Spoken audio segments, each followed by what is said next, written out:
బేల మండలంలోని పోనాల గ్రామ పంచాయతీ పరిధిలో గల రంఖం గ్రామ రోడ్డు పూర్తిగా దెబ్బతిని రాకపోకలకు ఇబ్బందిగా మారింది. గ్రామంలోని వాగు నుండి జిఆర్ ఇన్ఫ్రాస్ట్రక్చర్ ప్రైవేట్ లిమిటెడ్ సంస్థ మహారాష్ట్రలో జాతీయ రహదారి నిర్మాణం కోసం ఇక్కడి నుండి ఇసుకను తరలించడం మూలంగా పంచాయతీ రహదారి పూర్తిగా అధ్వానంగా మారింది. అప్పుడు గ్రామస్తులు భారీ వాహనాలను అడ్డుకోవడంతో పంచాయతీరాజ్ అధికారులు వచ్చి సదరు సంస్థతో బాగు చేస్తామని హామీ ఇవ్వడంతో భారీ వాహనాలకు అనుమతి ఇచ్చారు. జాతీయ రహదారి పనులు పూర్తిగా 5 నెలలు గడుస్తున్నా నేటి వరకు పంచాయతీ రోడ్డు మరమ్మత్తు పనులు మాత్రం చేపట్టడం లేదని గ్రామస్తులు ఆరోపిస్తున్నారు. పంచాయతీ రహదారులపై 60 నుండి 70 మెట్రిక్ టన్నుల భారీ వాహనాలు రంఖం గ్రామం నుండి ఇసుకను తరలించడం మూలంగా రోడ్డు అధ్వానంగా మారిందని వారు ఆవేదన వ్యక్తం చేశారు. అప్పుడు రోడ్డును బాగు చేస్తామని ఒప్పుకున్న సంస్థ ఇప్పుడు పూర్తిగా చేతులెత్తేస్తుందని గ్రామస్తులు వాపోతున్నారు. రోడ్డును మరమ్మతులు చేయమని అడిగితే మేము చేయలేము, మీరెవరికి చెప్పుకుంటారో చెప్పుకోండి వారు అంటున్నారన్నారు. వెంటనే ఆ సంస్థపై జిల్లా కలెక్టర్ పంచాయతీరాజ్ అధికారులు చర్యలు తీసుకుని ఆ రోడ్డును మరమ్మతులు చేయించాలని గ్రామస్తులు వేడుకుంటున్నారు.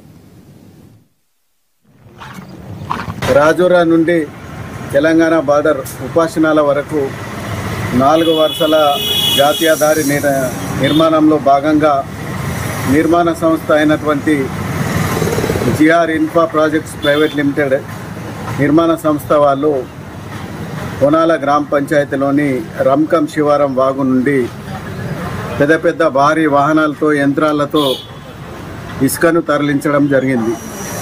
అట్టి ఇసుక తరలింపునకు కలెక్టర్ గారు అనుమతించడం జరిగింది.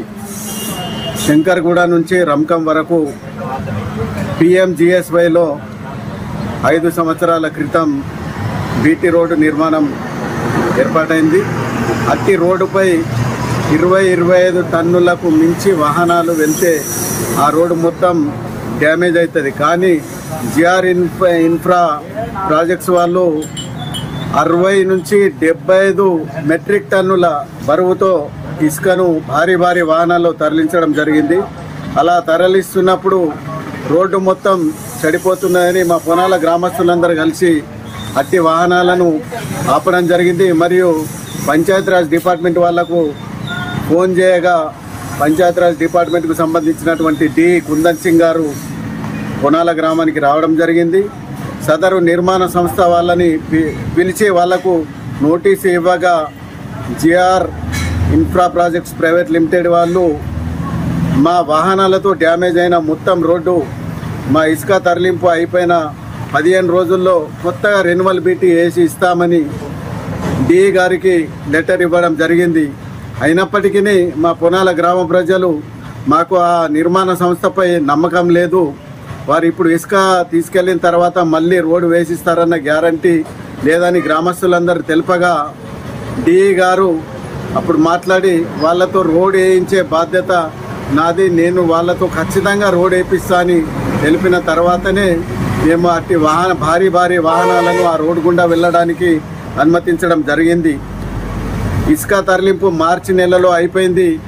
ఆ కంపెనీ వాళ్ళను ఎన్నిసార్లు సంప్రదించినా వారం తర్వాత వేస్తాం, 10 రోజుల తర్వాత వేస్తామని 5 నెలల నుంచి ఇలాగే మోసం చేస్తూ మాట చాటేస్తూ వస్తూ ఉన్నారు.